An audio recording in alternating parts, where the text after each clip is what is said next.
explanation on our human origin. That is a theory. Sema a theory. Sema a theory. So say theory.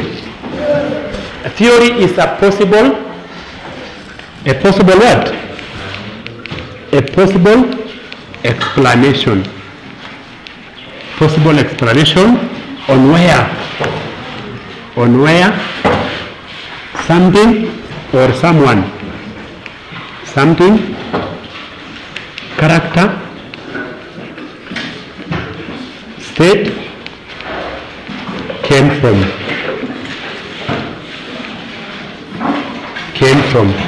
So out of that now we are discussing what we call scientific human.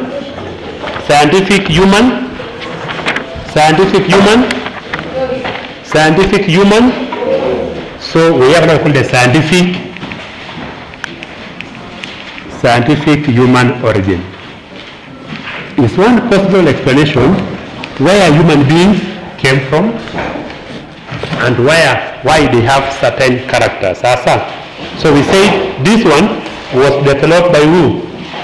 Developed by Charles Darwin. So the first question is who developed it? So say developed by Charles Darwin. Developed by Charles Darwin is the person who developed it. And out of this we have what we call processes. Some are processes of scientific theory. Loud, processes of scientific theory.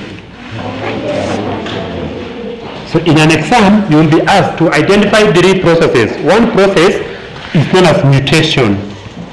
Some are mutation. Natural selection. And the last one will be adaptation.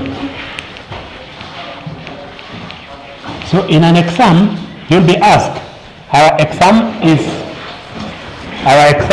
practical based. You'll be told, students of Ilmeshuki JSS who are studying online on the origin of human being, identify 3 processes they were able to identify. And if I read that question, students of Ilmeshuki JSS who are studying online about scientific human origin. A. Who discovered the origin? Who discovered the theory? Nani? Charles? The next question, B. Identify 3 processes.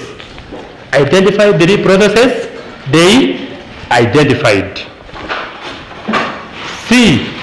Briefly explain the processes. Briefly explain the processes. So simply means, what is mutation? That's the next part of the question. What is mutation? That's briefly explain. What is mutation? Simply means organism going through changes in their genes and behavior. Organism getting changes by having change in genes and behaviors. Genes and behavior. So your genes, the genes in sciences. What is a gene? What is a gene? The forming organism that form you, the simplest matter that make an item. So when the simplest matter, for instance, when the maize are planted and the gene become of a short type, so all of a sudden maize will become short. Inakuwa nini? Group is sorted, they become short. So for instance, when you look at maize, we have the normal maize duration is 6 months. But scientists make an effort to change the behavior of the maize to make it how many months?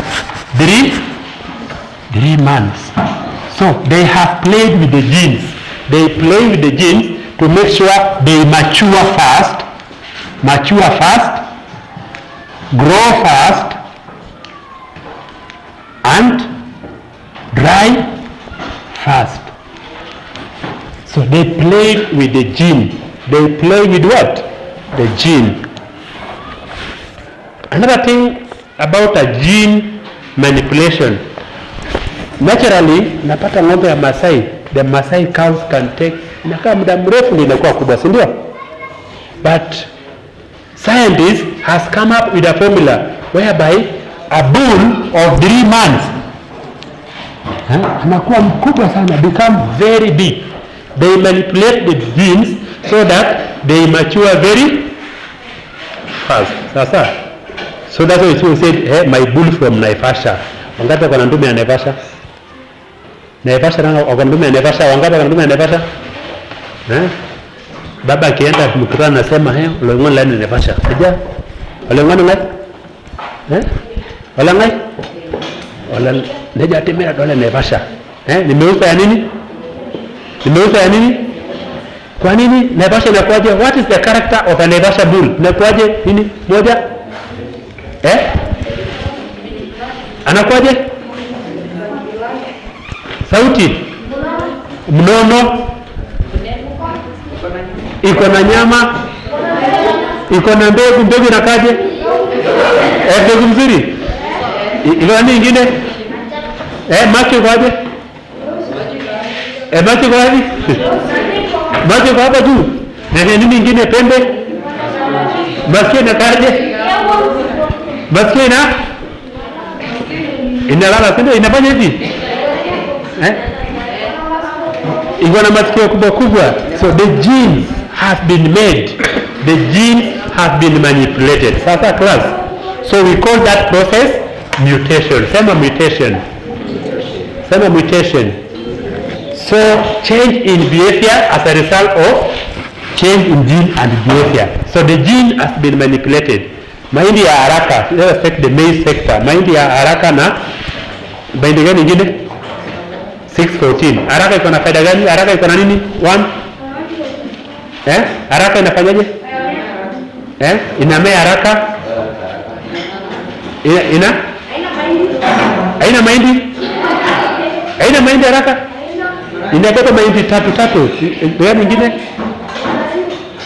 Inakoma haraka. Inakauka haraka. Ndege haikuli, haichomeki. So that ukipanda haraka watu hawezi kula shamba yako. Ukipanda ile nyingine ya 614 watu lapen wanakula sana. Inakuwa mrefu sana. Wanaiba. Ndege inakula. Gari inachukua. Hiyo ni faida, ndio? So those are now the change in behavior as a result of genes manipulation. Sasa class, we call that mutation. Sema mutation. Sema mutation. The next one is what we call natural selections. Sema natural selection. What is natural selection? That is the part C of our question. What is natural selection? That is after mutation, the strongest survive. Utakuwa umeleta ndume ya Naivasha, umeleta hapa Mishiki. Lakini sababu ya kunywa nyasi mingi inafanya nini? Inakufa, si ndio? Inakonda. Baada ya kukonda nini itafuata? Inakufa. Sasa ile mwenye hata kwa Naivasha amechanganya ndugu nyingine ndio anaanza kupona, si ndio? So ukileta Naivasha pure, when you bring a pure breed from Naivasha, it may fail to survive. Sasa, but the one that will survive, whereas it has undergone natural selection. Sema natural selection. And this said, the fittest and strongest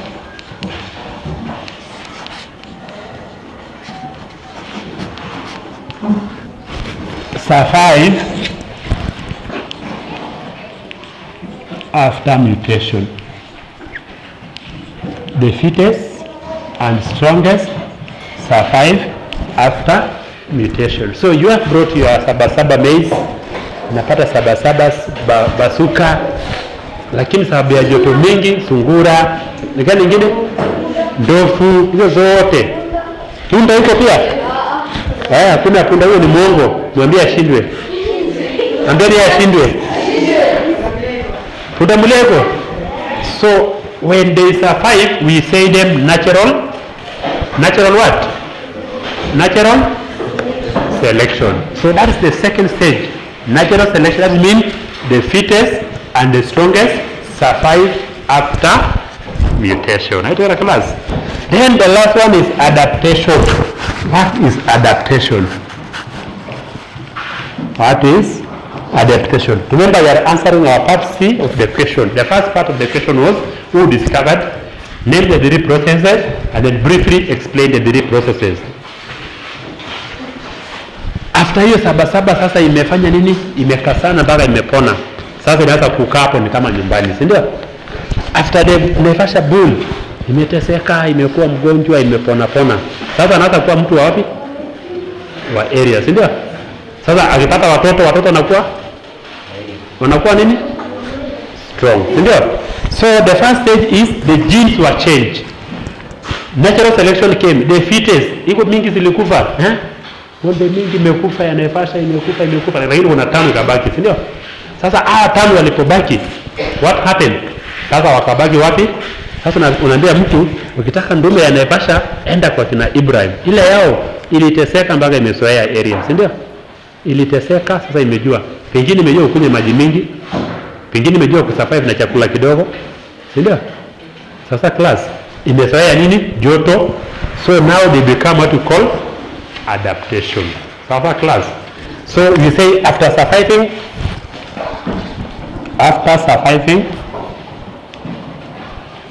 surviving mutation and natural selection,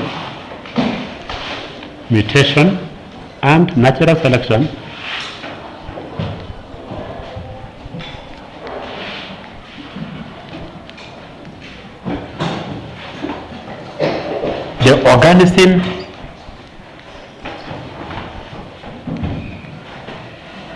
adapted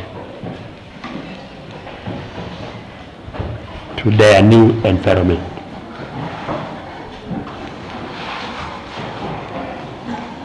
Their new environment.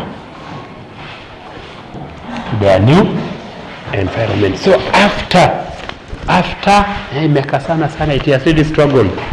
So after class, they adapted to their new environment. So now we have 4 questions. Students learned about scientific theory. Who discovered it? Mko na jibu. Identify 3 processes. Mko na jibu. Part C, briefly explain the identified processes. So mko na jibu hiyo sasa? Mko na jibu? Imagine it will come in your exam. And that exam, even grade 9, will be tested for you. After we have done with that stage, we are now going to what we call stages of human evolution. Same as stages of human evolution. Stages of human evolution.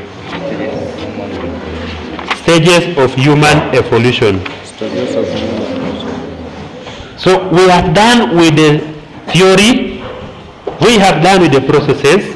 Now we are looking at what we call stages of human evolution.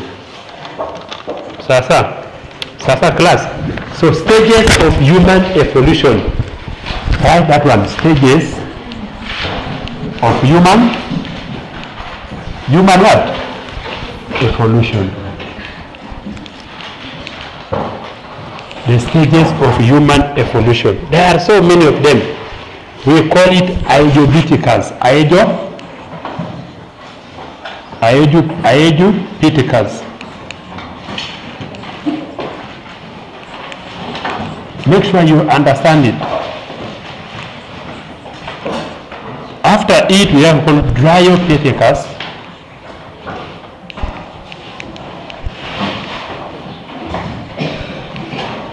Then Kenya Pithecus, also known as what? Ramapithecus.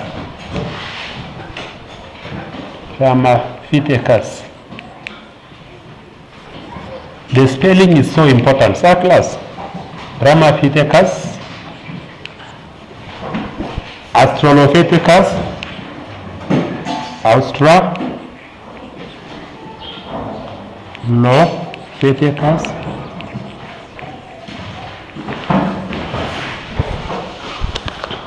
Australopithecus, become, now the next one will become Homo habilis.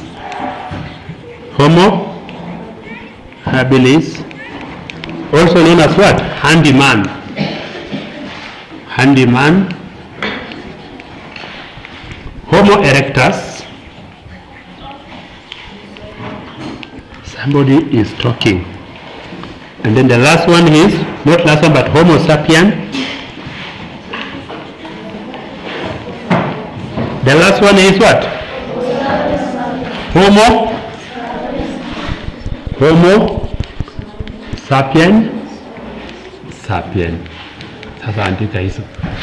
So in our ongoing exam mode of question, they'll ask you, student of Ilmeshuki JSS in Kilgoris County went to their computer lab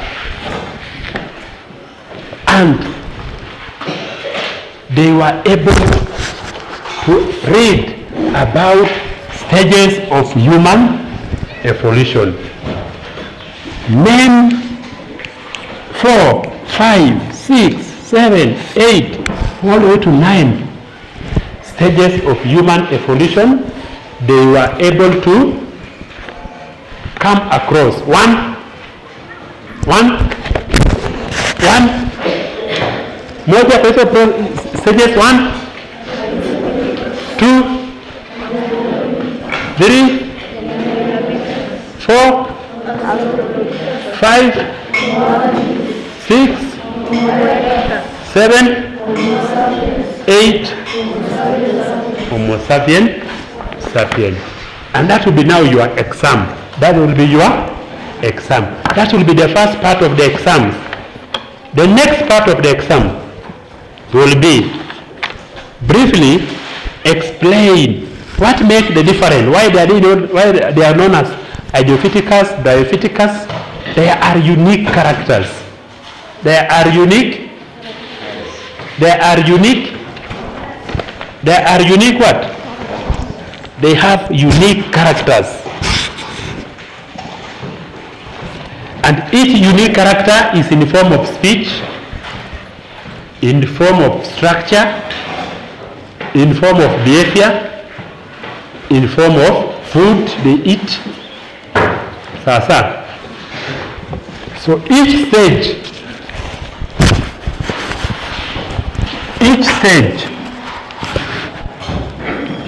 has unique, maybe speech, limbs, facial look, how does it look like, technology,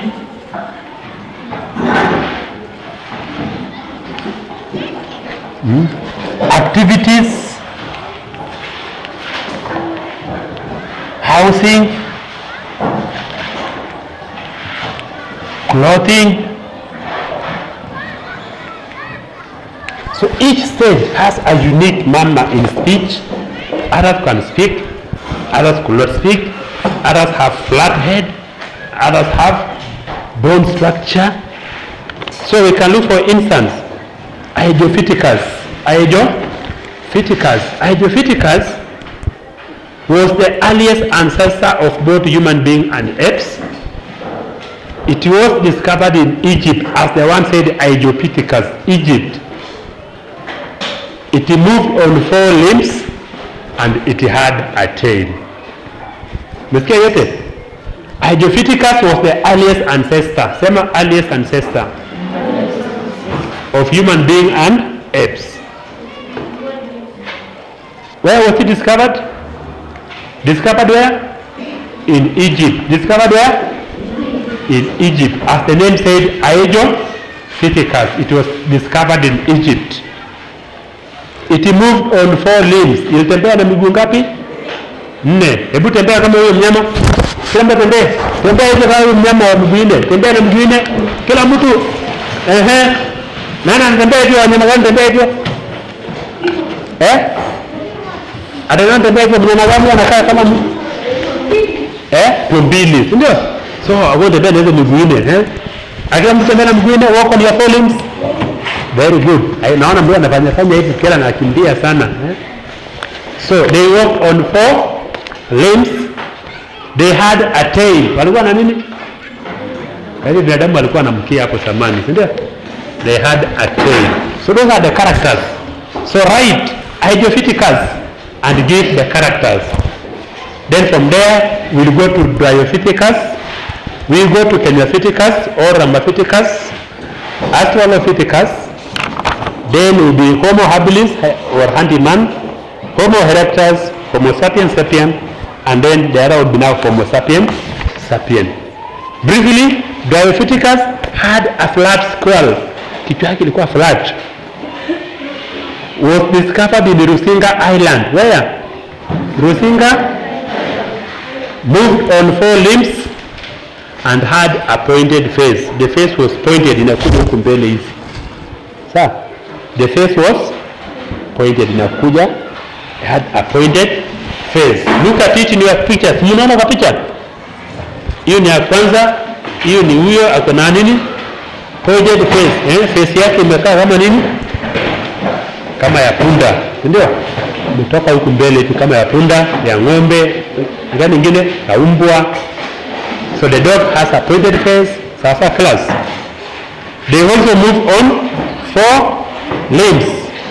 When you go to Chenopithecus or Ramapithecus, had larger teeth and jawbone. Ilikuwa na meno kubwa sana. Ilikuwa na meno kubwa. Was discovered in Fort Ternan. Fort Ternan is along Mombasa Road. Yes, after Amboseli. It was discovered there. Moved on two legs. Moved on two. Then it had a larger brain capacity. It had a larger brain capacity. Ingepita mahali na ingerudi hapo kukumbuka. Okay, nilipita hapa, angeficha kitu hapo. Sasa angeanza kutengeneza vitu. Sasa class, we call that stage Chenopithecus or Rama.